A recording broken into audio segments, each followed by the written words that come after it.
پیار دوستو السلام علیکم رحمۃ اللہ وبرکاتہ۔ دوستو ہم آپ کے سامنے بہت ہی پیارا بہت ہی زبردست بیان لے کے آئے ہیں۔ دوستو آج کا عنوان ہے دوستو پیارے نبی کی سنت۔ دوستو پیارے نبی کی سنتوں پہ دوستو صحابہ نے آگے سے عمل کیا، اس پر بیان فرما رہے ہیں قاری حنیف ملتانی رحمۃ اللہ علیہ۔ دوستو آپ سے گزارش ہے بیان کو مکمل سنیے گا، اور چینل پہ نئے ہو تو چینل کو سبسکرائب، ویڈیو کو لائک ضرور کر لینا۔ چلو چلتے ہیں اس بیان کی اور۔ حضرات صحابہ کرام کو اللہ پاک نے اتنا نوازا کہ ان کو اسلام کے نگہبان بنا دیا، محافظ بنا دیا، اور انہوں نے بھی کمال کر دیا۔ وہ گلشن، وہ باغ جو محمد عربی صلی اللہ علیہ وسلم نے دین کی بہار جو ان کے حوالے کی تھی، انہوں نے لہو کی ندیاں بہا کر کے بھی اس کو آباد رکھا، اس میں خزانہ نے دی۔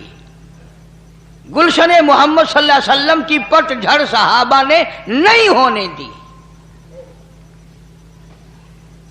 بھوکے رہے، پیاسے رہے، ننگے رہے، فاقے کاٹے، کٹ گئے، شہید ہو گئے، ٹکڑے ہو گئے، کچھ بھی ہو گیا، پر سرکار کا دامن نہ چھوڑا صلی اللہ علیہ وسلم۔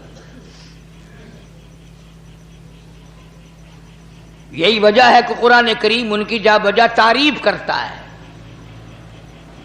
اب ان آیتوں میں اللہ پاک جل شانہ نے انہی حضرات کی تعریف فرمائی کہ بعض لوگ ایسے ہیں۔ کیا کمال کی بات فرمائی حق سبحانہ و تعالی و تقدس نے۔ اللہ پاک جل شانہ نے فرمایا کچھ لوگ تو ایسے آئے میرے بندوں میں سے کہ انہوں نے میری ساتھ کاروبار کیا، خرید و فروخت کی۔ یعنی اللہ پاک اپنے آپ کو بیپاری بتاتا ہے، صحابہ کرام کو دکاندار بتاتا ہے کہ انہوں نے میری ساتھ کاروبار کیا، مجھ سے جنت خرید کر لی اور اپنی جانیں میرے حوالے کر دی، کسی وقت میں بھی گریز نہ کیا۔ اب ایک حضرت خالد بن ولید رضی اللہ تعالی عنہ کو لے لو، 125 جنگ لڑے ہیں اس ایک اللہ والے نے۔ آخر کبھی تو یہ کہہ سکتا تھا کہ بھی بچیرے جنگ کر لی ہے، میں نے ٹھیکہ اٹھا رکھا ہے قیامت تک لڑنے کا، اب کوئی اور آگے آئے۔ مگر چونکہ یہ لوگ شہادت کے متلاشی تھے، شہادت کے خواہاں تھے، طلبگار تھے، چنانچہ علماء کرام نے لکھا سیدنا خالد بن ولید رضی اللہ تعالیٰ عنہ کا آخری وقت ہے، رو رہے ہیں۔ سبحان اللہ سبحان اللہ۔ صحابہ کرام کا مجمع موجود ہے، صحابہ کرام کی جماعت بیٹھی ہے۔ انہوں نے پوچھا خالد تو بڑا دلیر ہے، تو بڑا بہادر ہے، تو بڑی جرت والا ہے، تو بڑا محمد صلی اللہ علیہ وسلم کا جرنیل ہے، تو کالی کملی والے کا کرنیل ہے، تو حضور کی فوج کا سردار ہے، تو موت سے ڈر کے کیوں رونے لگا؟ صحابی کہتا ہے موت سے نہیں ڈرا بلکہ رونا اس بات کا ہے 125 جنگ لڑے، ہر وقت شہادت کی موت مانگی، پر افسوس ہے بستر پہ موت آ رہی ہے۔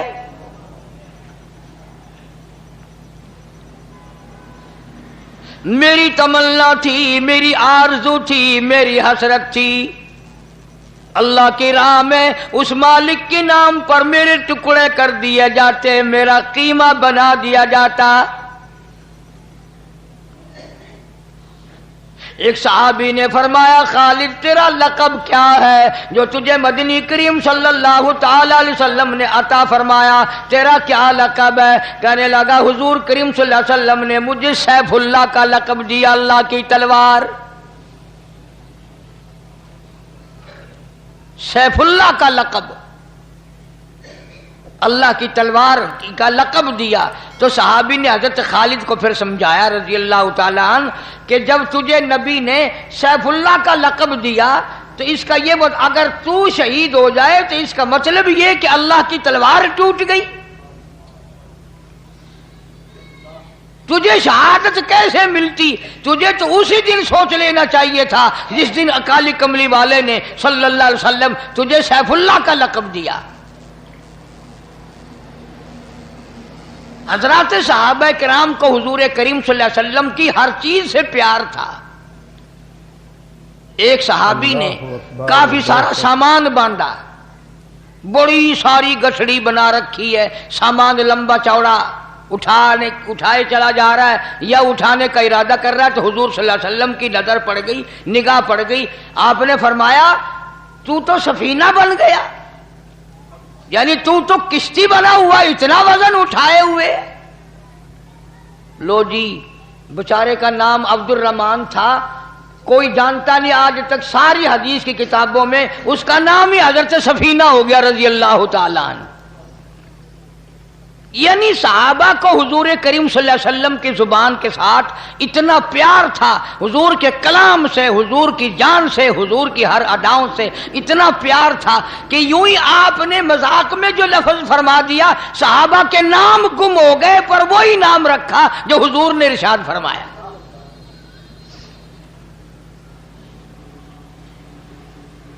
تبلیغی نصاب پڑھنے والے لوگ بھی جانتے ہیں اور عربی پڑھنے والے لوگوں کو پتہ ہے کہ حضرت ابو ہریرہ رضی اللہ تعالیٰ عنہ کا نام ابو ہریرہ نہیں, اس کا نام عبد الرحمن ہے.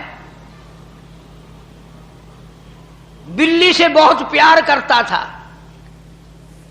بلی گود میں چڑھ رہی ہے, گردن پہ چڑھ رہی ہے, کاندھے پہ چڑھ رہی ہے, بلی سے بہت پیار کرتا تھا. بلی اس سے کیا کرتی تھی, عربی میں ہرا کہتے ہیں بلی کو.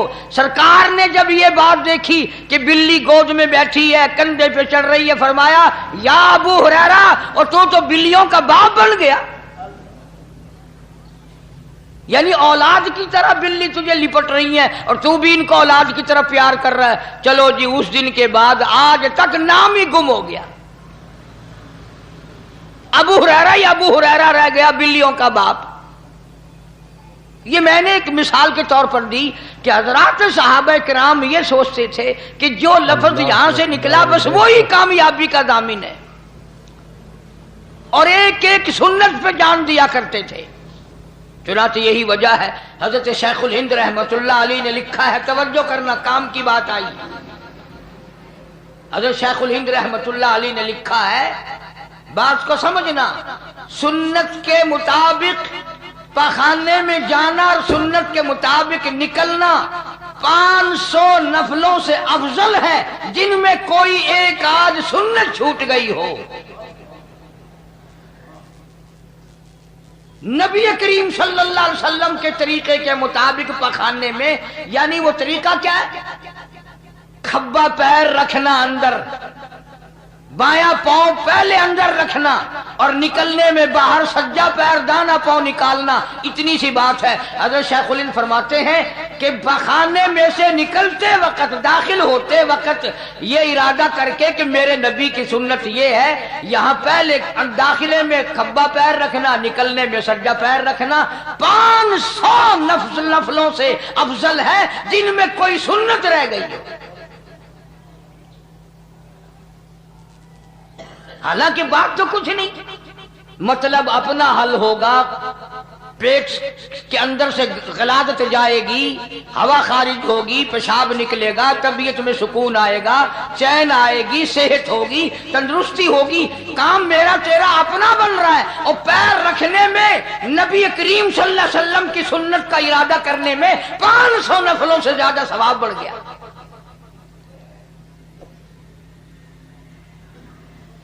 صحابہ کرام نے جب سنا, حضور کریم صلی اللہ علیہ وسلم نے فرمایا کہ دائیں طرف منہ کر کے نہ تھوکو, یہ نیکی لکھنے والا فرشتہ اس طرف ہوتا ہے. سجی طرف منہ کر کے نہ تھوکو, اس طرف نیکی لکھنے والا فرشتہ ہے اور وہ بدی لکھنے والے فرشتے کا سردار ہے, لہذا اس کا احترام کرو. اور فرمایا سامنے بھی نہ تھوکو, یہ بھی بے ادبی ہے. اب جن لوگوں کے دلوں میں ہر وقت حضور کریم صلی اللہ علیہ وسلم کی سنت کی ادائیں بس گئی ہوں, وہ تھوکنے میں بھی خلاف سنت کام نہیں کرتے. چنانچہ ایک بزرگ کے واقعات میں لکھا ہے کہ ان کے پاس ہندوانا لایا گیا, تربوز. علماء بیٹھے تھے, اللہ والے نے علماء سے پوچھا, بھائی میں تو اتنا بڑا عالم نہیں, آپ لوگ بتائیں کہ حضور کریم صلی اللہ علیہ وسلم کی سنت ہندوانا کھانے میں، نوش فرمانے میں توڑ کے کھانا ہے سنت یا چاقو سے کاٹ کے کھانا سنت ہے؟ یوں ہی توڑ لیا جائے کسی چیز میں مار کے یا ہاتھ سے، یا چاقو سے کاٹ کے کھانا سنت ہے؟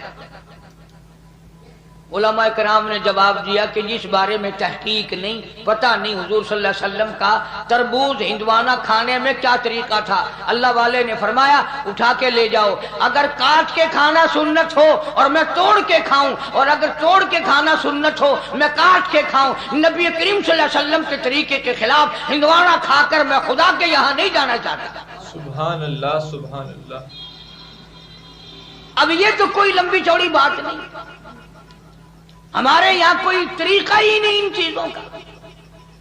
ہاتھ دھو کر کے کھانا کھانا، سجے ہاتھ سے کھانا کھانا، بسم اللہ پڑھ کر کے کھانا شروع کرنا، ہر لقمے کے ساتھ تقریباً الحمدللہ کہنا، بعد میں پوری دعا پڑھنا، یہ ساری چیزیں سنت ہیں۔ اور اگر ہمارے دلوں میں حضور صلی اللہ علیہ وسلم کی محبت پیدا ہو جائے، ثواب بھی ملے گا، آقا کے قریب بھی ہو جاؤ گے۔ اتنا آدمی قریب ہو جاتا ہے کہ ایک آدمی تھا بہت بڑا بزرگ، 70 سال تک عبادت کی، ایک دن وضو کرتے کرتے 3 دفعہ منہ دھونا، 3 دفعہ ہاتھ دھونے، 3 دفعہ باں دھونی، ایک بار 3 دفعہ، یہ سنت ہے۔ اللہ دھیان نے کیا، ایک بازو ایک باں 2 دفعہ دھوئی۔ نماز پڑھ کر مدنی کریم صلی اللہ تعالی علیہ وسلم کا ایک اللہ والا، ماننے والا، محبت کرنے والا سو گیا، خواب میں حضور کریم صلی اللہ علیہ وسلم کی زیارت ہوئی، فرمایا او اللہ والے آج تیری نماز ناقص ہوئی، آج کی تیری نماز ناقص ہوئی۔ پوچھا کیوں؟ فرمایا تو نے وضو کرنے میں سنت کو ترک کر دیا۔ ہمارے خیال میں تو نہ نماز میں کوئی سنت ہے، نہ وضو میں کوئی سنت ہے، نہ عبادت کے طریقے میں کوئی سنت ہے، نہ چلنے پھرنے میں کچھ بھی نہیں، جو ہم کر دیں وہی سنت ہے ہمارے یہاں تو۔ صحابہ کرام رضوان اللہ تعالی علیہم اجمعین کو اللہ پاک نے حکم بھی اسی طرح دیا تھا، فرمایا قل اطیعوا اللہ والرسول، میرے محبوب کریم صلی اللہ علیہ وسلم کی اطاعت کرو، فرما برداری کرو، میرے نبی کی غلامی کرتے چلے جاؤ۔ من یطیع الرسول فقد اطاع اللہ، جس نے میرے کالی کملی والے صلی اللہ تعالی علیہ وسلم کی اطاعت کر لی، فرما برداری کر لی، وہ کامیاب ہو گیا، میں خدا کی اطاعت ہو گئی۔ مدینہ پاک میں حضور کریم صلی اللہ تعالی علیہ وسلم تشریف فرمائے، آپ نے ایک لشکر تیار فرمایا، ایک فوج تیار فرمائی، ایک قافلہ تیار فرمایا، اور اس کو جنگ کے لیے روانہ کر دیا، جہاد کے لیے روانہ کر دیا۔ خدا کی قسم وہ کتنا مقدروں والا لشکر ہوگا جس کو روانہ کرنے والے خود کالی کملی والے ہیں۔ مدینہ پاک سے 2-3 میل باہر تک حضور تشریف ساتھ لے گئے، نصیحتیں فرمائی، طریقہ کار فرمایا، سارا سمجھایا۔ اب کرنا توجہ، حضور کریم صلی اللہ تعالی علیہ وسلم نے فرمایا اس لشکر کا پہلے جھنڈا جعفر طیار رضی اللہ تعالی عنہ کے ہاتھ میں دینا۔ یہ حضرت علی شیر خدا رضی اللہ تعالی عنہ کے بھائی ہیں، جعفر طیار۔ فرمایا پہلے جھنڈا جعفر طیار کو دینا، اور پھر جھنڈا عبداللہ بن روا کو دینا، اور پھر جھنڈا اسامہ بن زید رضی اللہ تعالیٰ عنہ کو دینا۔ اللہ اکبر، بے شک یاد کر لو یہ بات، سرکار دو عالم صلی اللہ علیہ وسلم نے فرمایا جنگ کے لیے جاؤ، 3 میل مدینے پاک سے باہر نصیحتیں کرتے کرتے ساتھ ساتھ تشریف لائے. فرمایا پہلے جھنڈا دینا جعفر طیار کو، پھر جھنڈا دینا عبداللہ بن رواح کو، پھر جھنڈا دینا اسامہ بن زید رضی اللہ تعالیٰ عنہم کو.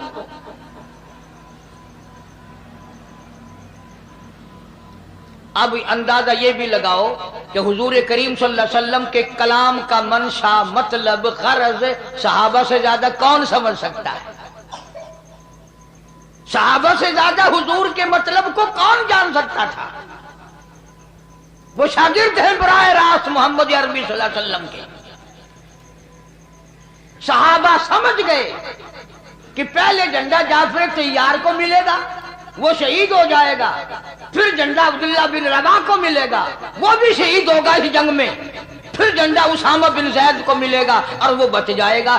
یعنی آپ کے کلام میں سے جو تبدیلی آئی کہ پہلا فلاں، پھر دوسرا، پھر تیسرا، صحابہ نے صاف صاف مطلب سمجھ لیا کہ یہ دونوں صحابی اس جنگ میں شہید ہوں گے. کیوں؟ یہ نقطہ بھی سمجھ لو. یعنی حضور کریم صلی اللہ علیہ وسلم کو اپنے غلاموں پہ اتنا پکا یقین ہے کہ زندگی میں تو جھنڈا انہوں نے چھوڑنا ہی نہیں. حضور کا دیوانہ زندہ ہو اور اسلام کا جھنڈا گر جائے، بالکل ایسا نہیں ہو سکتا. اسی لیے تو فرمایا پھر اس کو دینا، پھر اس کو دینا، پھر اس کو دینا. اب عبداللہ بن رواح رضی اللہ تعالی عنہ اچھی طرح سے سمجھ گئے کہ میرا نام بیچ میں ہے اور یہ میرے لیے آخری جنگ ہے، میں واپس نہیں آؤں گا. آپ کے فرمان سے سمجھ گئے حضرت عبداللہ بن رواح رضی اللہ تعالی عنہ. اور یہ قافلہ جس دن روانہ کیا، جس دن یہ لشکر بھیجا، جمعے کا دن تھا، صبح کا وقت تھا. یہ بھی یاد رکھنا بات، جمعے کا دن تھا، صبح کا وقت تھا جب یہ قافلہ حضور صلی اللہ علیہ وسلم نے روانہ فرمایا لڑائی کے لیے، کفر کے مقابلے کے لیے. اب حضرت عبداللہ بن رواح رضی اللہ تعالی عنہ حضور سے تو رخصت ہو گئے. پھر دل میں ایک بات آئی کہ میرا یہ آخری جنگ ہے، آخری جہاد ہے، آخری لڑائی ہے، میں واپس تو آؤں گا نہیں. جمعے کا دن ہے، جمعے کا دن ہے، سواری میری بڑی تیز ہے، کیوں نہ میں اپنا آخری جمعہ حضور کے پیچھے پڑھ کے جاؤں، سبحان اللہ. دیدار بھی کروں، جمعہ بھی پڑھوں، اور پھر میں اپنی سواری کو دوڑا کر قافلے کو آ کے مل جاؤں گا.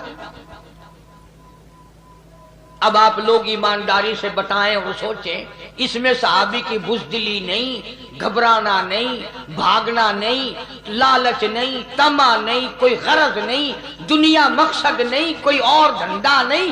عشق کی بات ہے نا کہ میں اپنے آقا کا اور دیدار کروں، اور ایک جمعہ آخری جمعہ ہے، میں حضور کریم صلی اللہ علیہ وسلم کے پیچھے اپنا آخری جمعہ پڑھ کے جاؤں. اگر کسی طریقے سے ہم میں سے کسی کو پتہ چل جائے کہ میری موت ہفتے کو آنی ہے تو پتہ ہے جمعہ کوشش کریں گے جمعہ مکے میں جا کے پڑھنے کی، کہ آخری ہفتے کو تو انشاءاللہ روانہ ہو ہی جانا ہے، پھر جمعہ بھی کعبے میں ہونا چاہیے. ہر آدمی کوشش کرے گا. اور یہ تو صحابی ہے. چنانچہ عبداللہ بن رواح رضی اللہ تعالیٰ عنہ دل میں عشق کی چنگاری اٹھی، عشق کے سوز و گداز اٹھے، عشق نے مجبور کیا، محبت نے مجبور کر دیا، واپس مدینے میں آ گیا. اس لیے میں اپنا آخری جمعہ محمد کریم صلی اللہ علیہ وسلم کے پیچھے پڑھ کے جاؤں، ایک مرتبہ اپنے آقا کا، محبوب کا اور دیدار کرتا جاؤں. مدینے میں آ گیا، گھر نہیں گیا، بیوی بچوں کے پاس نہیں گیا، کچھ اور کہنے، کچھ سمجھانے، کچھ نصیحت کرنے. یقین، بلکہ یقین جب ہو گیا کہ میں واپس نہیں آؤں گا، گھر جانا چاہیے تھا کہ بھائی خیال کرنا، صبر کرنا، میری واپسی نہیں ہے. بیوی کو بتاتے بچوں کا یوں کرنا، لڑکی کا یوں کرنا، لڑکے کا یوں کرنا، کاروبار اور باغ کو یوں کرنا. بالکل گھر نہیں گئے صحابی، مسجد نبوی میں آیا ہے. اور نمازی جمعہ کے بعد محمد کریم صلی اللہ تعالی علیہ وسلم کی عبداللہ بن رواح پہ نظر پڑ گئی، نگاہ پڑ گئی. خود صحابی کہتا ہے حضور کریم صلی اللہ علیہ وسلم مجھ سے اتنے ناراض ہوئے، اتنے خفا ہوئے، اتنے غصے میں آئے، ساری زندگی میں صحابی کہتا ہے میں نے حضور کو اتنا غصے میں کبھی نہیں دیکھا۔ چہرہ انور سرخ ہو گیا اور غصے میں آ کر، جلال میں آ کر فرمایا عبداللہ میں نے تجھے صبح روانہ کر دیا تھا، تو جہاد فی سبیل اللہ کے لیے نکل چکا تھا، اللہ کی راہ میں تو نکل چکا تھا، تو لشکر کے ساتھ چلا گیا تھا، میں نے جھنڈے کے بارے میں بھی فرما دیا تھا، تو یہاں کیسے؟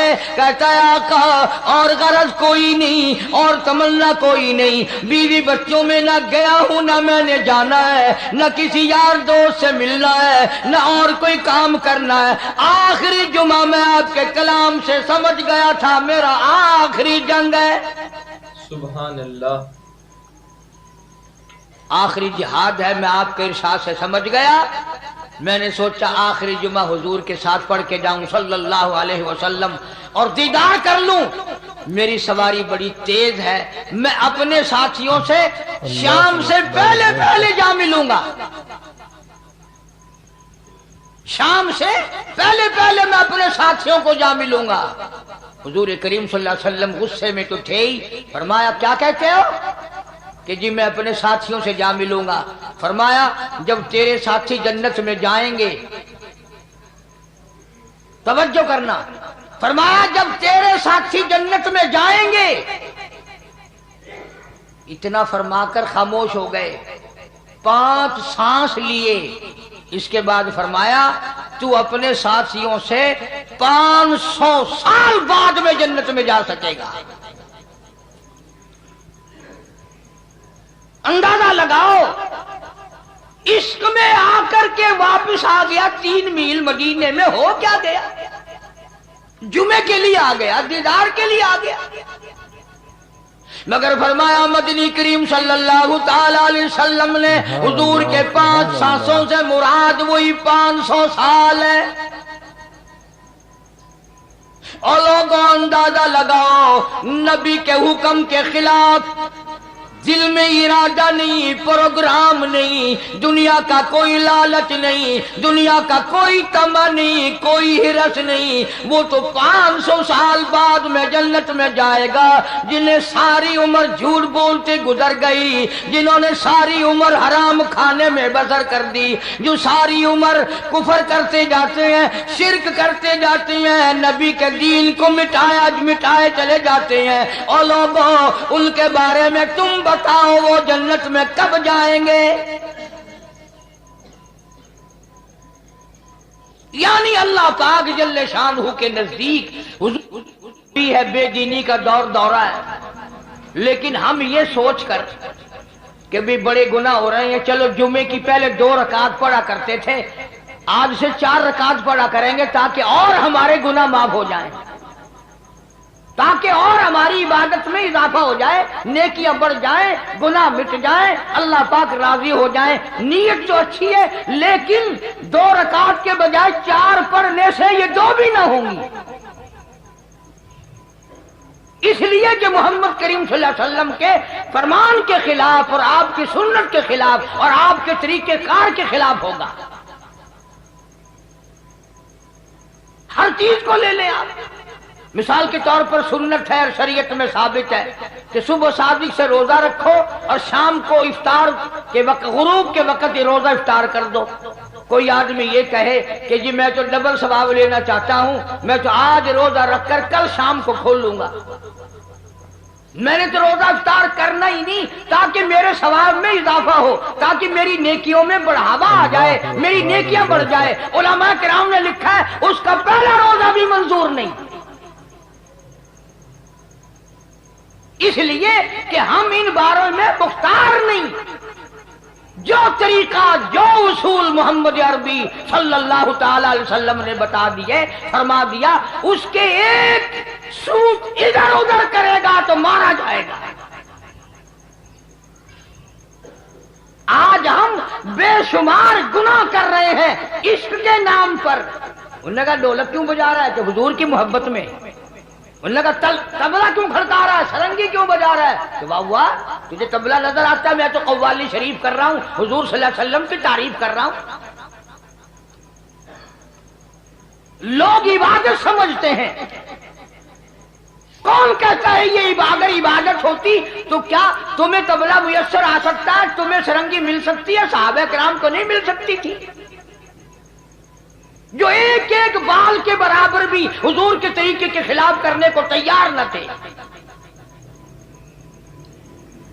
جس صحابی کو یہ پتا چل گیا کہ یہاں حضور اب ایک میں بات کروں آپ سے، لکھے پڑھے لوگ بھی آتے ہیں، سمجھدار بھی، پیشاب کرنا تو کوئی عبادت نہیں، پیشاب کرنا تو کوئی عبادت نہیں، لیکن کسی صحابی نے اگر دیکھ لیا کہ جنگل کے اس پہاڑ کے اس جگہ پر حضور کریم صلی اللہ علیہ وسلم نے پیشاب فرمایا تھا، صحابی کا جب بھی وہاں سے گزر ہوا پیشاب آیا یا نہ آیا وہاں اتنی دیر ضرور بیٹھ گیا۔ یہ بھی ضروری نہیں کہ وہاں پیشاب کیا، پیشاب آیا یا نہ آیا، اور پھر بھی اتنی دیر وہاں صحابی بیٹھ کے گیا جہاں اس کی آنکھوں نے حضور کریم صلی اللہ علیہ وسلم کو پیشاب کے لیے بیٹھا ہوا دیکھا تھا۔ مطلب میرا یہ ہے کہ ان حضرات کے دل میں اتنی محبت تھی، اتنا جذبہ تھا، اتنا گہرا تعلق تھا کہ یہ ایسی چیزوں کو بھی یہ لوگ نہیں چھوڑتے تھے۔ حضور کریم صلی اللہ علیہ وسلم نے سینگیاں لگوائیں، پرانے زمانے کا علاج ہے، گندا خون نکل جاتا تھا، آج کل تو الحمدللہ ٹکا گولی ہے، ایک مرض ختم ہو جاتا تو انشاءاللہ 10-20 مرض اور کھڑے ہو جاتے ہیں ساتھ ساتھ۔ سینگیاں لگوایا کرتے تھے اس زمانے میں، پچھلے زمانے تک بھی سینگ اور جلمہ جوک چلتی رہی، تو آپ صلی اللہ علیہ وسلم نے سینگیاں لگوائیں اور ایک برتن میں وہ خون جمع فرمایا۔ حضرت عبداللہ بن زبیر رضی اللہ تعالیٰ عنہ حضور کریم صلی اللہ علیہ وسلم کا بھانجا، اسماء بنت ابو بکر کا بیٹا رضی اللہ تعالیٰ عنہ، حضور کریم صلی اللہ علیہ وسلم کا بھانجا، ابو بکر کا پیارا پیارا نواسا، اسماء بنت ابو بکر کا لخت جگر، سیدہ عائشہ صدیقہ کا منہ مولا بیٹا حضور کی خدمت میں موجود تھا۔ آپ نے فرمایا او عبداللہ یہ خون لے جا اور کسی ایسی جگہ پھینک کے آنا جہاں کسی کا پیر نہ آئے، بے ادبی نہ ہو۔ حضرت عبداللہ بن زبیر رضی اللہ تعالیٰ عنہ اٹھے، برتن کو لے کے چلے گئے، پیچھے گئے مکان کے، کچھ دیر کے بعد جلدی سی لوٹ آئے۔ حضور کریم صلی اللہ علیہ وسلم نے پوچھا عبداللہ خون ڈال آیا؟ کہتا ہے جی حضور ڈال آیا ہوں۔ فرمایا تجھے سمجھایا تو تھا، ایسی جگہ بھی ڈال کے آیا، نبی کا خون ہے، اور نبی کا نہیں امام الانبیاء کا خون ہے صلی اللہ علیہ وسلم، رسولوں کے رسول کا خون ہے، کہیں یوں ہی تو نہیں پھینک آیا۔ عبداللہ بن زبیر رضی اللہ تعالیٰ عنہ سے جب بار بار پوچھا گیا، عرض کیا میرے آقا میں نے ایسی جگہ ڈال دیا، ایسی جگہ پھینک دیا، ایسی جگہ اسے پہنچا دیا، میرے نبی تیرے خون کو جہاں کسی کا پیر تو کیا نگاہ بھی نہ پڑے گی، سبحان اللہ سبحان اللہ، نظر بھی نہیں پڑے گی، میں نے ایسی جگہ اس خون کو ڈال دیا۔ اور ایک اور بات بتاؤں، یہ آپ صلی اللہ علیہ وسلم بھی تو جان جان کے پوچھ رہی ہیں، حضور کو پہلے سے شک ہے اپنے دیوانوں کے بارے میں کہ اس نے ایسا کیا ہوگا، اپنے پروانوں کو حضور جانتے تھے۔ فرمایا عبداللہ کدھر کیا بتاتا کیوں نہیں؟ عرض کیا میرے آقا میں نے بڑا سوچا، امام الانبیاء کا لہو، کالی کملی والے کا خون ہو، میں زمین پہ کیسے پھینک دوں، میں نے تو پی لیا،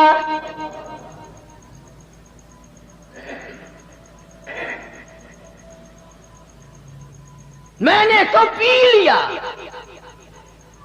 میرے پاس وہ جگر نہ تھا، میرے پاس وہ دل نہ تھا جس دل سے میں آپ کا لہو زمین پہ پھینک دیتا۔ میں نے تو چپکے سے مکان کے پیچھے کھڑا ہو کر پی لیا۔ فرمایا عبداللہ جا، 7 پشتوں پہ دوزخ حرام ہو گئے۔ جن لوگوں نے نبی کے خون کی حفاظت کی، انہوں نے نبی صلی اللہ علیہ وسلم کے دین کی بھی حفاظت کی، اور اس کو اس رنگ میں رکھا جس رنگ میں، جس طریقے سے حضور کریم صلی اللہ علیہ وسلم نے ان کو دیا تھا۔ کوئی اس میں خیانت نہیں کی، کوئی اس میں تبدیلی نہیں کی۔ اگر آج دین ہمارے بس کا ہوتا تو ہم 100 میں سے ایک حصہ بھی نہ چھوڑتے، سارا ہی بدل دیا ہوتا۔ کچھ بادشاہ بدلتے، کچھ پیر فقیر بدلتے، کچھ مولوی بدلتے، اللہ چاہے سارا حلیہ ہی ختم ہو جاتا۔ اس لیے فرمایا قل ان کنتم تحبون اللہ، اللہ اکبر، بے شک قل ان کنتم تحبون اللہ، میرے محبوب کریم صلی اللہ تعالی علیہ وسلم اگر یہ چاہتے ہو کہ اللہ پاک سے محبت کی جائے، اللہ سے محبت کریں، اللہ کے نیک بندے بن جائیں، فاتبعونی، انہیں کہو یہ تیری تابعداری کریں، تیری غلامی کریں، تیری ایک ایک سنت کو زندہ کریں۔ یحببکم اللہ، میں خدا خود ہی سب سے محبت کرنے لگ جاؤں گا۔ جس کو بھی میں اپنے نبی کی اداؤں پہ دیکھوں گا، یحببکم اللہ، میں خدا پھر ان سے پیار کروں گا، میں خدا ان سے محبت کروں گا، میں ان کو اپنا ولی بنا لوں گا۔ الہی اگر وہ گناہگار ہوگا، سیاکار ہوگا، فاسق و فاجر ہوگا، پھر کیسے یار بنا لے گا، کیسے دوست بنا لے گا، کیسے ولی بنا لے گا؟ فرمایا یغفر لکم ذنوبکم، میں اس کے گناہوں کو معاف کر کے اس کو صاف پاک بنا دوں گا۔ واللہ غفور الرحیم، اس لیے کہ میری ذات بڑی کریم ہے، میں بخشنہار ہوں، اور کوئی مانگنے والا تو آئے، میں تو جھولیاں بھرنے والا۔ ایک ایک سنت کی برکت اللہ والوں سے پوچھو کہ انہوں نے ان میں کتنی لذت پائی، کتنی حلاوت پائی، کتنا مٹھاس پایا، کس قدر اللہ پاک نے دنیا ہی میں ایمان کے مزے چکھائے، دنیا میں۔ امام اعظم امام ابو حنیفہ رحمۃ اللہ علیہ نہر کی پٹڑی جا رہے ہیں، ایک نوجوان نہر میں غسل کر رہا ہے، نہا رہا ہے۔ اب بتاؤ کیسے پتہ چلتا ہے؟ امام اعظم امام ابو حنیفہ رحمۃ اللہ علیہ نے اس نوجوان سے فرمایا اتق اللہ، ڈر اللہ سے، اتق اللہ، اللہ سے ڈر جا۔ وہ امام صاحب کو بیچارہ پہچانتا نہ تھا، کہنے لگا کیوں جی کی گل ہے، کیا بات ہے؟ فرمایا تو میرے سے حجت نہ کر، یہ جو تیرے جسم سے لگ لگ کر پانی بہ رہا ہے، اس پانی میں سے زنا کے گناہ کی بدبو آ رہی ہے۔ تو بدکاری کر کے آیا، بدماشی کر کے آیا، اور اس نہر میں غسل کر رہا ہے، اس نہر کے پانی میں سے زنا کے گناہ کی بدبو آ رہی ہے۔ دنیا ہی میں اللہ پاک لذتیں بتا دیتا ہے۔ ایک آدمی غسل خانے میں نہا رہا ہے، امام ابو حنیفہ رحمۃ اللہ علیہ باہر بیٹھ کر وضو فرما رہے ہیں، غسل خانے کا پانی بھی قریب سے گزر رہا ہے۔ جب باہر نکلا فرمایا اتق اللہ، ڈر جا۔ اس نے کہا کیا بات ہے؟ فرمایا تو اپنی ماں کو گالیاں دے کر آیا ہے۔ وہ نے کہا جی آپ کو کیسے پتا؟ آپ ہمارے گھر کے پاس تو رہتے نہیں۔ فرمایا یہ جو پانی بہ رہا ہے نا، یہ جو پانی جا رہا ہے، اس پانی میں سے بدبو آ رہی ہے ماں باپ کی بے ادبی کے گناہ کرنے۔ اب چونکہ ہمارے دماغ تو لڑاکا ہے نا، آج کل لڑاکا بنے ہوئے، کئی لوگ سوچ رہے ہوں گے اچھا امام ابو حنیفہ کو علم غیب تھا، نبی کو علم غیب مانتے نہیں، امام ابو حنیفہ کو علم غیب مان لیا، کیونکہ بات کی تہ تک تو جانا نہیں، ہم نے تو ہر چیز کو ہتھیار بنانا ہے۔ فرمایا من عمل صالحا من ذکر او انثى وهو مؤمن فلنحيينه حياة طيبة ولنجزينهم اجرهم باحسن ما كانوا يعملون۔ اللہ پاک فرماتے ہیں مرد عورت جب میری رضا کے لیے نیکیاں کرتے ہیں اور میرے یہاں قبول ہوتی ہیں، میں پھر دنیا ہی میں ان کو ایمان کے مزے چکھاتا رہتا ہوں، ان کو لذت اور حلاوت دنیا ہی میں آتی رہتی ہے۔ عرض کرنے کا مقصد یہ کہ حضرات صحابہ کرام سے بڑھ کر کون متبع سنت ہو سکتا ہے، کون ارادہ کر سکتا ہے؟ اللہ اکبر، بے شک ایک ایک چیز میں حضور کریم صلی اللہ علیہ وسلم کے وہ پیچھے رہتے تھے، ایک ایک ادا کے۔ مدینہ پاک، اللہ پاک سب کو زیارت نصیب فرمائے۔ مدینے میں ایک مائی رہتی ہے، اماں اس مائی کی، اس لڑکی کی مکے پاک میں ہے، فتح مکہ سے پہلے کا واقعہ ہے۔ وہ ماں جو آئی، لڑکی کی محبت دل میں اٹھی، بیٹی کو ملنے کو دل چاہا، سفر کر کے مدینے آئی، دروازہ کھٹکھٹایا، اندر سے پوچھا کون ہے؟ کہنے لگی بیٹی جلدی دروازہ کھول، میں تیری اماں ہوں، مکے سے آئی ہوں ملنے کے لیے، تیری شکل دیکھنے کو ترس گئی، تو میری بیٹی ہے پیاری۔ ایمانداری سے بتاؤ، بھاگ کر دروازہ کھولنا چاہیے تھا، اماں کو لپٹ جاتی، خوشی کے آنسو آ جاتے، میری پیاری اماں، میری پیاری اماں، اتنا سفر کر کے آئی، دکھ اٹھا کر کے آئی۔ اللہ غنی، اندر بیٹھی بیٹھی لڑکی کہتی امی جان میں تمہیں کفر کی حالت میں چھوڑ کر آئی تھی، اس وقت تم کافرہ تھی، کلمہ نہیں پڑھتی تھی، یہ تو بتاؤ میرے نبی کا کلمہ پڑھ کر آئی یا وہی حالت ہے؟ مسلمان بن کر آئی ہو یا بھی حالت کفر پہ ہو؟ امی کہنے لگی بیٹی ان باتوں کو چھوڑ، آخر میں تیری اماں ہوں، تو میری بیٹی ہے، محبت نے مجبور کیا، میری اٹڑیاں کرلائی، میں تجھے ملنے کے لیے چلی آئی، میں تیری شکل دیکھنا چاہتی ہوں۔ اندر سے آواز آتی ہے امی برا نہ ماننا، جب تک میں حضور کریم صلی اللہ علیہ وسلم سے کسی کو بھیج کر پوچھ نہ لوں کیا کافر ماں کو گھر میں آنے دوں کہ نہیں، اس وقت تک دروازہ بند رہے گا، اس وقت تک دروازہ بند رہے گا۔ کتنی بڑی اتباع ہے، کتنی بڑی غلامی ہے، یعنی یہ بھی کوئی پوچھنے کی بات تھی؟ چنانچہ آدمی بھیجا، حضور کریم صلی اللہ تعالی علیہ وسلم سے پوچھا، آپ نے اجازت عطا فرمائی، تب دروازہ کھولا۔ اماں نے کئی دن قیام کیا، ٹھہری بیٹی کے گھر،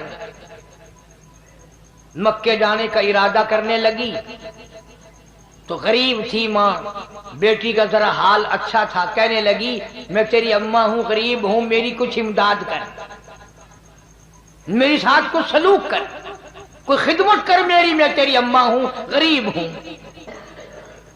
اب آپ لوگ اندازہ لگا لیں، سمجھدار بیٹھے ہو، جب ماں کے بارے میں ایک دفعہ اجازت لے لی حضور صلی اللہ علیہ وسلم سے، اب بار بار تنگ کرنا، پوچھنا، یہ بھی کوئی بات تھی؟ اجازت مل گئی، پھر کھلاؤ بھی، پلاؤ بھی، کپڑے بھی پہناؤ، خدمت بھی کرو۔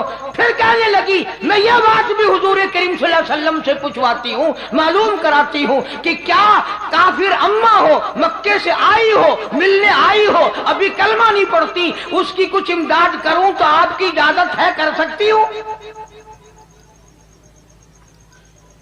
یہ تو عورتوں کا حال ہے، عورتوں